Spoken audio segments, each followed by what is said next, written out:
Olá, boa tarde, Elane. Boa tarde às demais que estão aí com a Elane. Boa Eu tarde. me chamo Thaisa Alves, eu sou do Núcleo de Estudos em Desigualdades Contemporâneas e Relações de Gênero, que é o NUDERG, né? Um núcleo do Programa de Pós-Graduação em Ciências Sociais, que agrega pesquisa e extensão, né? O objetivo do núcleo é ser um polo de referência dentro e fora da universidade, né? Para formação, divulgação e reflexão sobre temas que se associam com relações sociais de gênero e formas contemporâneas de desigualdade, né? Queria agradecer a Elane, né, por ter encontrado aí um momentinho na sua agenda cheia de pré-candidata, né? Eu sei que está corrido, mas estou muito feliz que você conseguiu encontrar um tempinho para o NUDER. Então, vamos começar, né? Primeiro de tudo, eu queria saber quem é a pré-candidata vereadora Elane Monteiro. Oi, Thaisa, tudo bem por aí? Obrigada pela oportunidade de participar dessa entrevista. Acho que vai ser bacana, produtivo. Falar de mim é falar de muitas histórias que me atravessam. Agora, como pré-candidata, eu tenho me apresentado como filha da Eliane, neta do seu Wilson, e alguém que é fruto de políticas públicas que foram construídas na minha cidade pensando no desenvolvimento social. Então, eu fui aluna do projeto Bairro Escola, fui aluna de pré-vestibular social, estudante de escola pública, estudante cotista, estudante da UERJ, e hoje sou professora, sou mãe, sou militante feminista, militante antirracista, e falar de mim é falar dessas várias possibilidades de ser mulher na sociedade que a gente vive. Inclusive, estar falando com você agora, nesse momento em que a gente faz uma trança no cabelo, é sobre isso, sobre as tantas tarefas que a gente é atravessada e, apesar disso, a gente dá um jeito de se reinventar e seguir construindo os nossos sonhos, os nossos anseios. Então, eu sou isso, eu sou uma sonhadora também, uma lutadora e uma sonhadora. Muito legal, Elane, muito legal mesmo. E como é que foi? Eu quero saber assim, sobre a sua trajetória política, né? Como que você entrou na política e por que você entrou na política? Olha, vira e mexe, quando eu estou dormindo ou andando por aí, eu fico pensando aonde eu fui atravessada pela política pela primeira vez. E nem sempre ser atravessado pela política pela primeira vez é tomar consciência sobre o nosso lugar na política. Eu, como eu falei, sou fruto de várias políticas públicas, mas foi só no final da escola, na época de pré-vestibular, que eu entendi a importância de me entender como uma agente política que poderia atuar politicamente. Eu fazia pré-vestibular e ocorreu um atraso de bolsa para os professores que eram desse pré-vestibular, e a gente se organizou para fazer uma manifestação na prefeitura, e foi a primeira atividade coletiva que eu participei e que eu entendi que através da coletividade organizada a gente conseguiria algum tipo de intervenção social. Mas foi na universidade, quando eu entrei na universidade em 2012, e na universidade começaram a se organizar coletivos feministas, núcleos de mulheres, e a gente, no curso de História, vivenciou um processo muito, muito difícil de uma das nossas colegas que foi agredida em uma chopada, e todas nós nos reunimos em solidariedade a ela, e naquele momento a gente nem se dizia feminista, o feminismo, já entendíamos que existia o feminismo, que o feminismo era uma possibilidade de construção, mas a gente ainda não se autodeclarava feminista. Eu, inclusive, achava que para me autodeclarar eu precisava estudar muito, entender muito de teoria. E foi quando a gente organizou o nosso núcleo de mulheres no meu curso, que foi o curso de História. E foi a partir desse processo de construção, junto com outras mulheres, a partir da organização de base do meu curso, que eu comecei a me entender como alguém poderia intervir na política. E foi a partir daí que eu comecei a me entender como sujeita política. E de lá para cá ocorreram vários amadurecimentos. Eu comecei a me organizar não só no feminismo, mas também em espaços mais institucionais, como as entidades estudantis. Eu fui diretora de mulheres da Uni, fui diretora de mulheres da União Estadual dos Estudantes, e mais à frente me filiei ao Partido dos Trabalhadores e das Trabalhadoras. Então, o processo de me entender como política e de fazer parte das construções políticas veio a partir do feminismo. Nesse lugar de não compreender exatamente qual poderia ser a potência do feminismo, mas de entender que nessa ação coletiva das mulheres eu poderia ter um meio para me sentir mais fortalecida e para fortalecer outras mulheres também. Então, apesar de ter falado vários processos, eu acredito que o processo que mais me marcou como político, entrada na política, foi esse processo do feminismo e essa organização das mulheres na minha universidade. E como é que foi a sua entrada no Partido dos Trabalhadores? Olha, eu fui no encontro de mulheres da Uni, em 2015, no Paraná. E quando eu fui no encontro, eu vi a organização das meninas e eu vi um movimento que se chama Marcha Mundial das Mulheres e gostei muito. E voltei para o Rio com isso. Quero muito conhecer a marcha, mas eu não sabia exatamente aonde buscar. Na minha universidade já existia grupos coletivos que eram próximos ao PT. E eu dialogava com eles, mas nunca tinha tido o ímpeto de me organizar com eles. E um amigo meu, Rafael Vazinha, falou assim: Elaine, vou te apresentar uma menina, Paola. Ela é da Marcha Mundial das Mulheres, mas ela é de uma corrente do PT, que é a Democracia Socialista. E eu não sabia que o PT era um partido organizado por várias correntes, eu não entendia exatamente como era a organização partidária. Mas eu falei, beleza, quero me organizar nesse movimento, e se ela é uma pessoa que é de uma corrente do PT que se organiza também nesse movimento, vou buscá-la e vou procurar. E a partir daí eu comecei a participar de cursos de formação do PT, de processos mais internos do partido, e isso foi em 2015, meu primeiro contato com o partido. Então já fazem cerca de 9 anos que eu faço parte do PT. É isso, com o processo de organização partidária vieram novas atribuições, novas responsabilidades e novos desafios que fazem parte da construção dentro de um partido tão grande, tão diverso como é o PT. Muito legal. Obrigada, Elaine. Eu queria saber agora como e por que você decidiu se tornar pré-candidata. Olha, Thaisa, é um desafio responder com exatidão por que eu decidi me tornar pré-candidata. Na minha visão assim, de construção política, a renovação política ela é um processo importantíssimo.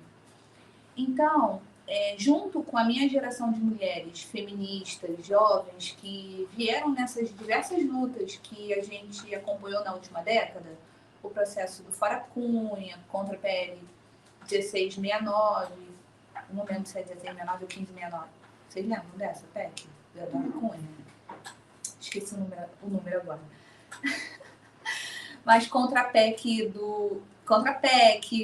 e esse processo depois do Fora Temer, contra o golpe a Dilma, foram uma geração de mulheres muito jovens que se levantaram e se forjaram politicamente nessa luta em defesa da democracia.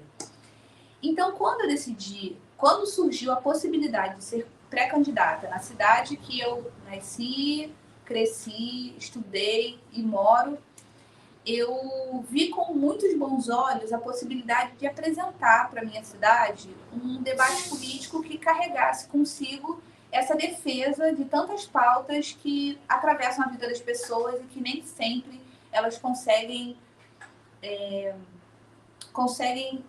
ter de maneira palpável.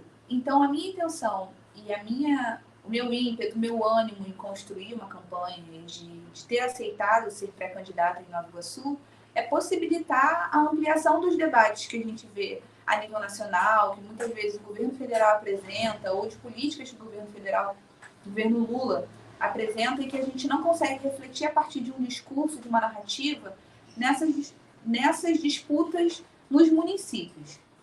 Então, eu me referencio muito em outras candidatas e candidaturas que ocorreram desde a última disputa, em diversas regiões do Brasil, com a Moara em Minas Gerais, com a Carol D'Artora em Curitiba, com a Brisa em Natal, Mariana Lacerda no Ceará, Laís Perru em Juiz de Fora, diversas mulheres jovens que se colocaram no fronte da disputa a nível municipal e que muitas, de fato, conseguiram se eleger, outras não, mas ainda assim tiveram um desempenho positivo, mas que, acima de tudo, apresentaram à sociedade uma disputa de ideias frente ao negacionismo, ao conservadorismo, à ameaça violenta sobre os nossos corpos e as nossas vidas. Então, quando eu me pensei enquanto pré-candidata, foi para conseguir sintetizar esse conjunto de ideias, de movimentos e de possibilidades de construção política que a gente pouco vê, pouco observa em regiões que não são capitais. Capitais como Rio de Janeiro, São Paulo, Natal, Fortaleza. Capitais que geralmente concentram pessoas com uma renda per capita um pouco melhor e que, por isso, abre a possibilidade para debates mais, vamos dizer assim, não sei se utópicos ou debates mais de uma opinião mais incisiva do que na região que eu resido. Na minha região, infelizmente, a gente ainda vive uma política muito a partir do assistencialismo, e aí não é o tipo de política que eu quero fazer e que eu faço, porque eu não tenho essa maneira de construir política, mas infelizmente é a maneira que grande parte dos atuais vereadores, hoje em Nova Iguaçu, a Câmara dos Vereadores é composta apenas por homens que estão na base do atual prefeito, são cerca de 11 vereadores, homens, e em 190 anos de cidade, só tiveram 12 vereadoras. E isso reflete, isso apresenta para a cidade uma interdição sobre o lugar das políticas públicas para as mulheres, das políticas públicas voltadas para as questões do cuidado, pela valorização das profissionais da educação, que são majoritariamente mulheres, profissionais da saúde também. Então, quando eu me vi nessa possibilidade de construir uma candidatura, foi pensando sobre como eu poderia canalizar esse conjunto de inquietações, esse conjunto de questões, para conseguir construir alternativas, possibilidades, transformações na realidade da minha cidade. Então, pegando um pouco o gancho dessa sua fala, queria que você me dissesse quais são as suas principais propostas, né, de campanha para a cidade de Nova Iguaçu, e também queria saber se você tem alguma proposta específica para as mulheres. Tá. Nós temos pensado em muitos eixos, né? Eixos que serão transversalizados, mas ao menos pensamos em 8 eixos de campanha como um todo, mas desses 8 nós teremos 3 que serão o carro-chefe da campanha. E aí vou tentar me recordar de todos eles. A gente está falando sobre educação prioritariamente a questão das creches na cidade. Hoje em Nova Iguaçu a gente tem 11 creches, numa cidade que tem cerca de 1 milhão de habitantes. Então, creche pública é ouro, assim, é diamante, é difícil de encontrar creche pública na cidade. E essa é a pauta pioneira, que é a pauta que eu penso que interfere principalmente na vida das mulheres trabalhadoras, porque a creche é é o esteio para a mulher conseguir trabalhar e conseguir ter o seu tempo, o seu expediente de trabalho completo, de maneira que seus filhos estejam num lugar seguro, bem alimentados, higienizados. Então, a pauta da educação vinculada à pauta da creche, também pensando a questão dos cuidados, é uma das pautas. Nova Iguaçu tem um percentual muito alto de pessoas em situação de vulnerabilidade social, pessoas em situação de rua. Apesar de ser uma cidade que fica na região metropolitana e que não é a capital do Rio, ela tem uma desigualdade social muito grande. Muitas pessoas pobres, sem moradia e que residem na rua. Mas hoje a gente só tem um restaurante popular que está fechado. A expectativa é que ele abra nos próximos meses, mas o combate à fome é uma das minhas pautas centrais. A oferta de mais restaurantes populares, mas também de uma política de atenção às pessoas que hoje estão nessa situação difícil, que é a situação de rua. Uma outra pauta é a pauta da cultura. Hoje a gente tem poucos espaços públicos de ofertas de cultura e, apesar de existir uma lei de incentivo à cultura que institucionaliza um fundo municipal de financiamento à cultura, a gente não tem, de fato, o recolhimento do imposto, que é o imposto ICS, que deveria ser destinado para o fundo municipal. Então, hoje em Nova Iguaçu, a gente tem muitos produtores. Nova Iguaçu tem uma cena cultural muito efervescida, tem muitos produtores independentes, mas que a nível municipal eles não conseguem fazer captação de recursos. Eles fazem captação a partir da Lei Paulo Gustavo, a partir da Lei Aldir Blanc, mas a nível municipal a gente não tem esse incentivo e, para além disso, não existe diálogo da Câmara dos Vereadores com os cidadãos a respeito dessas questões culturais. Então, não tem, apesar de ter uma comissão de cultura, não tem audiências públicas, não tem reuniões, não tem nada público que faça a população se integrar para pensar os caminhos da construção de cultura no município. Aqui eu pontuei 3 pontos. A gente tem pensado muito na questão do saneamento básico. Nova Iguaçu ela é cortada por vários rios e um dos rios principais que corta Nova Iguaçu é o Rio Botas, que é um rio que está assoreado há muitos anos. Tem trechos que ele está completamente interditado e nos últimos anos a atual gestão da prefeitura fez algumas reformas estruturais de canalização do rio, de mudanças da rota do rio, que afetou profundamente sobre o fluxo do rio na cidade. Então, a cidade que tinha vários pontos que não alagavam, agora alagam muito, assim, a água chegar no pescoço. Por dois processos, assim, a minha vizinhança, minha mãe, minha vizinhança toda perdeu tudo em 2022 e fevereiro de 2024.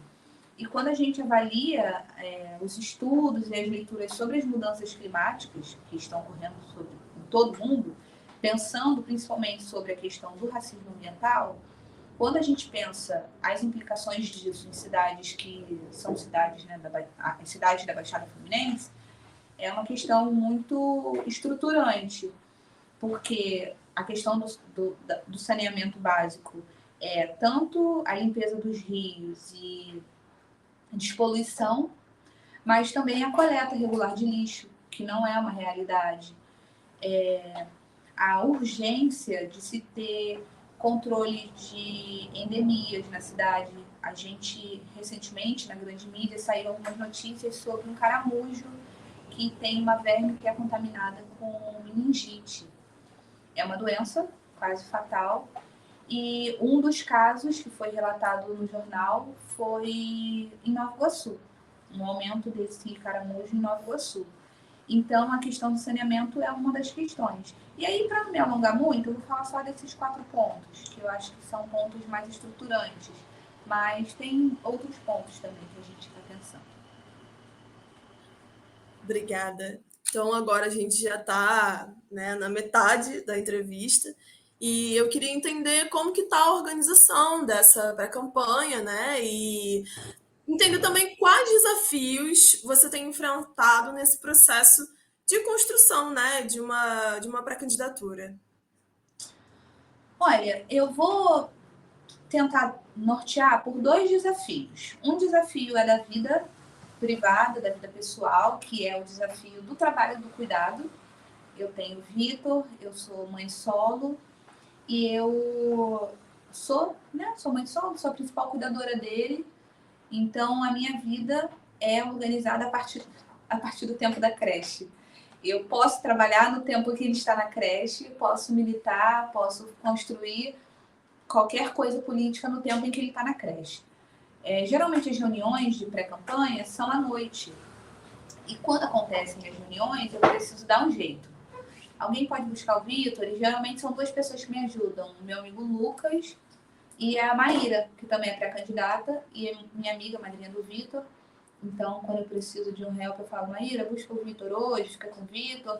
Aí, às vezes, ela leva o Vitor para alguma reunião dela, para a gente conseguir se apoiar.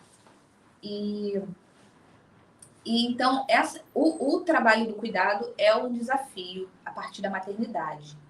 E por muito tempo da minha vida, enquanto feminista, eu sempre falei, divisão sexual do trabalho de cuidados, a importância da gente debater isso, o uso do tempo, as questões de gênero.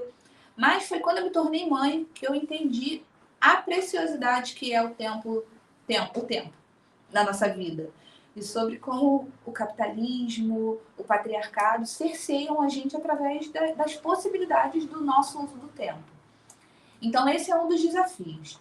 Um outro desafio que me atravessa, que eu caracterizo assim como do espaço público, né, da disputa política, é sobre a validação dos nossos passos na política. Eu acho que esse período de pré-campanha, para mim, tem sido um período muito importante de um aprendizado diferente dos aprendizados anteriores que eu tive, mas um processo também de endurecimento, de construção da minha figura como alguém possível de ser candidata. E o desafio tem sido esse, assim, muita descrença. Mas é inviável, uma candidatura inviável. Uma candidatura sem dinheiro, uma candidatura na Baixada, a Baixada que é violenta. Sabe? Uma ideia de quem é ela para querer construir, sabe? É filha de quem? Quem está apoiando? Quem que tá dando nome? Quem vai dar o dinheiro? Então, um lugar de descredibilidade, que eu tenho certeza que não é descredibilidade do que eu sou, da minha trajetória, da minha formação, mas uma descredibilidade que atravessa esse lugar do ser mulher negra, ser mulher jovem, ser mulher mãe, e as impossibilidades colocadas a nós. Mas como que vai fazer as agendas? Quem vai cuidar do Vitor? Quem vai cuidar do filho do...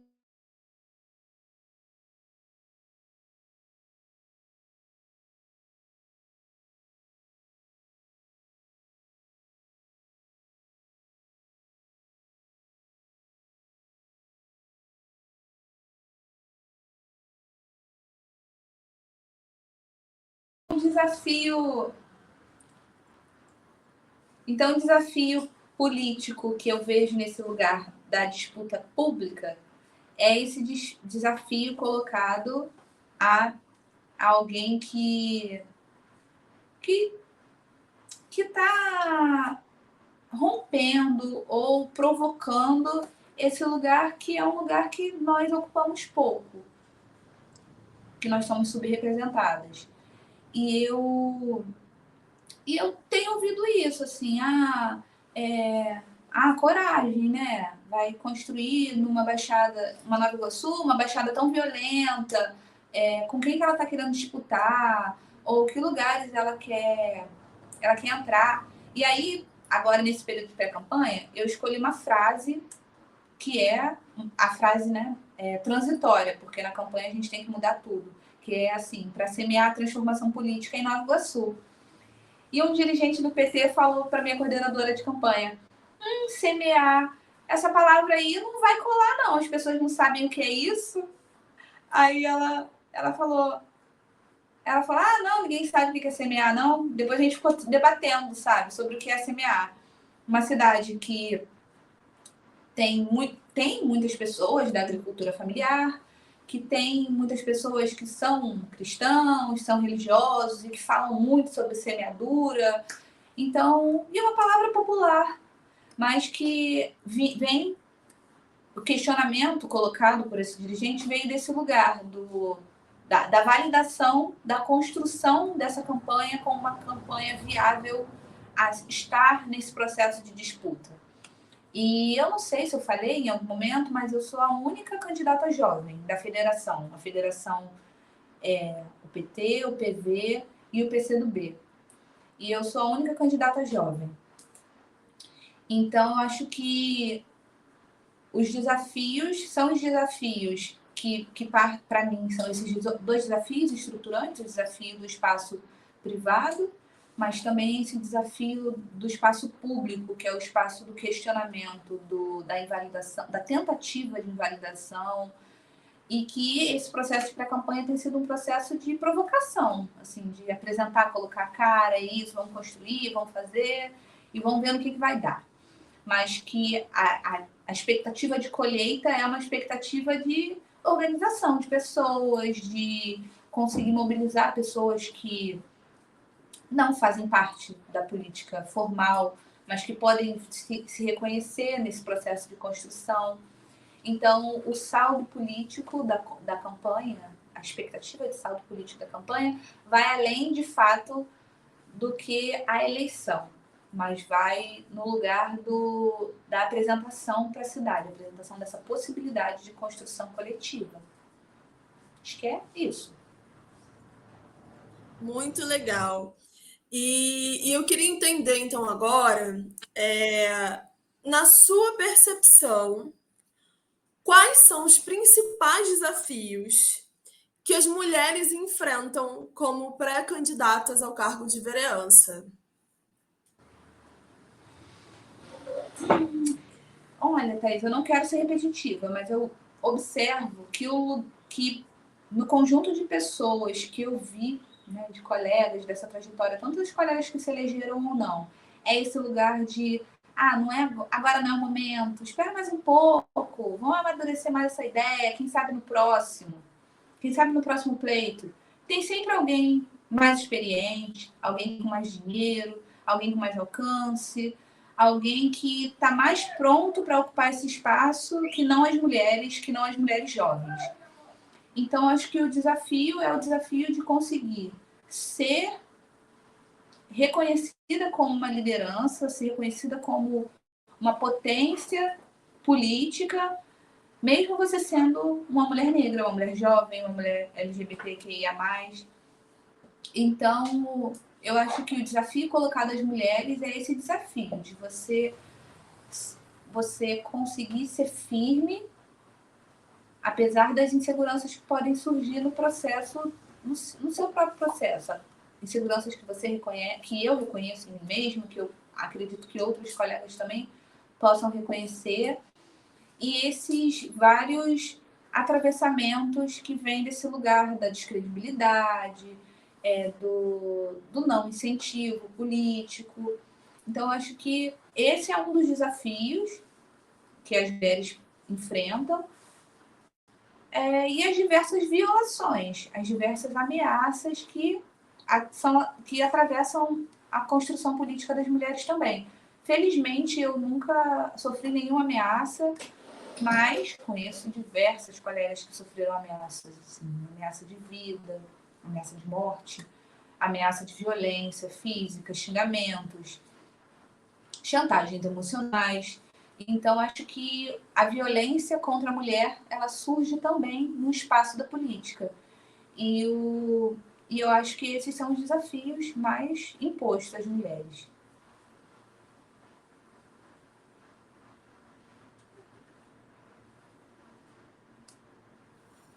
É difícil, né? Como que a violência política de gênero aumenta, né, conforme o número de mulheres parlamentares aumenta, né?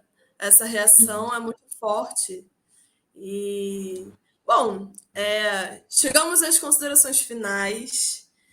Eu queria perguntar se você tem mais alguma coisa que gostaria de acrescentar, algo que você deixou escapar, que você gostaria de trazer. Você tem 10 minutos, viu? Isso tudo. Para Olha, você falar o quanto quiser. quanto eu quiser agora, livre e espontânea.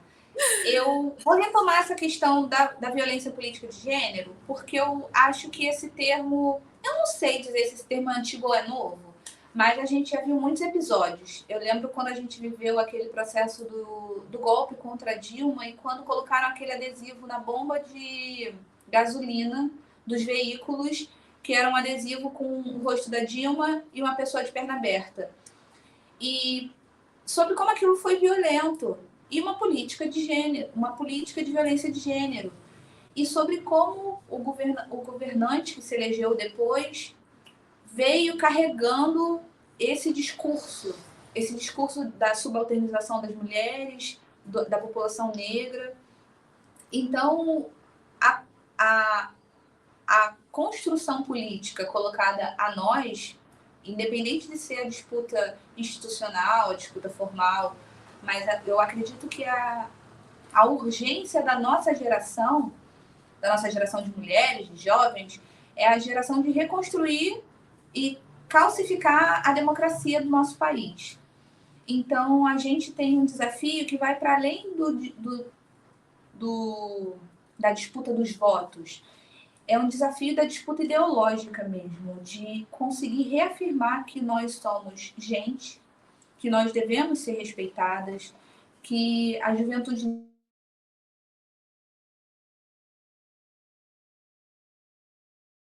Então, eu acredito que. Voltamos? Então, acredito que o desafio da nossa geração é o desafio de reconstruir a democracia que foi tão sucateada, tão violentada nos últimos anos. E é um desafio que vem carregado com essas diversas questões que nós fomos aprendendo nas lutas das ruas. É a luta pela vida e dignidade da população LGBTQI, a PN+, mais valorização das mulheres e respeito às mulheres nos espaços públicos e nos espaços privados. É a gente lutar por uma segurança pública que entenda a população negra como seres humanos e respeite. Então, a luta antirracista ela é primordial.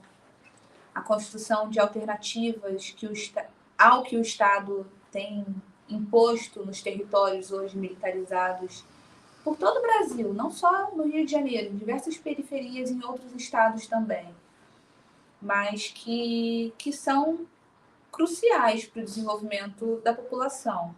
Se a gente não entender que a população mais pobre precisa estar no centro da valorização econômica, no centro da formulação das políticas públicas, a gente não vai conseguir construir um país realmente desenvolvido, porque a gente não vai incluir a maior parte da nossa população. Então, acho que a gente tem muitos desafios.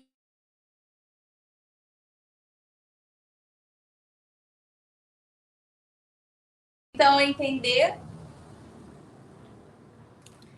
entender e colocar a população mais pobre no centro no centro das formulações de políticas públicas nos municípios também. E como eu falei lá no começo, eu fui alguém que vivenciou essas diversas políticas públicas de desenvolvimento social. Minha mãe foi beneficiária do Bolsa Família, eu fui estudante de projetos do bairro escola, estudante de escola pública, e eu entendo sobre como vivenciar essas políticas públicas na nossa vida, desde que nós somos criança, nos dá a possibilidade de sonhar com um mundo diferente. E eu acho que o sonho é o que deve nos mover, o sonho como possibilidade de ser alcançado, como deve ser um motor para a gente. Então a política para mim ela é algo que me encanta Eu gosto muito de fazer política, de construir. Me vejo muito nesse lugar de alguém que faz política mesmo, gosto muito. E gostaria muito que esse espaço fosse um espaço menos duro para a gente, menos duro emocionalmente, fisicamente, psicologicamente. Mas eu acho que, como as mulheres negras mesmo falam, né, nos movimentos, uma sobe, puxa a outra, e assim a gente vai. A gente vive isso no nosso dia a dia com a nossa referência, que é a Benedita da Silva, que a partir da trajetória dela a gente pôde observar um caminho possível para que diversas outras mulheres pudessem também estar na política. A gente vê uma política voltada para esse público. Então, eu acho que o sonho é o motor da construção política. O sonho de transformação social, o sonho de diminuição das desigualdades e o sonho de construir uma sociedade diferente da que a gente vive hoje. Eu acho que é isso. Não tem mais nada, não. Elane, muito obrigada, viu? Queria te agradecer muitíssimo por ter aceito fazer parte, né, da nossa websérie. A nossa proposta, né, de entrevistar várias pré-candidatas à vereança, e entender, né, assim, a visão de cada uma acerca dessa trajetória, dessa caminhada, né, que vocês fazem até a pré-campanha, depois campanha, e depois, né, se tudo der certo, e eu desejo que tudo dê certo, quando vocês se tornam parlamentares. Então, você está de parabéns, né? Eu acompanhei sua trajetória, né? A gente se conhece tem 10 anos, acompanhei sua trajetória no movimento estudantil, você foi uma das minhas referências quando eu cheguei na UERJ, né? Então, te agradeço muito também, porque esse foi um espaço que vocês abriram as portas também para quem veio depois, né? Eu criei o Núcleo de Mulheres e Ciências Sociais inspirada no Núcleo de Mulheres da História. Então, queria te agradecer mesmo e desejar muita sorte, desejar tudo de bom, né, nessa caminhada, porque a sua trajetória já é muito bonita, viu? Muito obrigada. E é Obrigada. isso. Espero que seja uma boa contribuição para a websérie. Com certeza um registro valioso dessa coragem.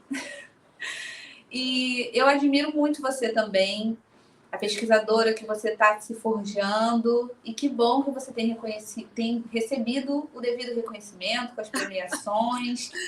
Que venham muitos mais. E eu gosto muito do NUDERG também, acompanho há muito tempo, acompanho as pesquisas, apesar de eu ser da história, é um núcleo que me interessa muito. Então, acho muito bacana vocês terem tido essa iniciativa e espero que as próximas entrevistas também sejam e já tenham sido muito boas para vocês. Precisando, é só chamar e eu estou disponível. Muito obrigada, viu, Elane? Vitinho, tenho certeza que morre de orgulho da mãe, né? Incrível que ele tem. Viu? Parabéns, Elane. Beijo. Beijo.